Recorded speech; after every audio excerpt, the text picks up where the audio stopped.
малку подобри држави, као Хрватска, Словенија. Таму ви требаат 100 или 200 потписи да формирате партија. Тука е ѓаволските. Овдека е 1000. Ја мислам дека нема изненадување да биде ако сега големи партии побараат и 5 или 10.000 во иднина да биде. И тоа е веќе ирелевантно. За да не може никоја партија. Да, за да одиш партија да правиш. Мислам, и нема потреба веќе некој да се мачи да прави, пошто тоа е стварно тешка работа.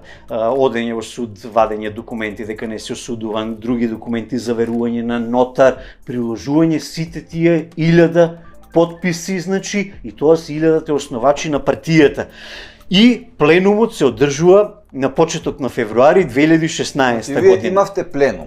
И таму беше... Значи, пленумот е највисокото раководно тело кој се одржува на секои 3 години. Испод пленумот постои централен комитет, па постои президиум и се пониски Дали ешелони. Димитар Апасиев беше дел од тој пленум или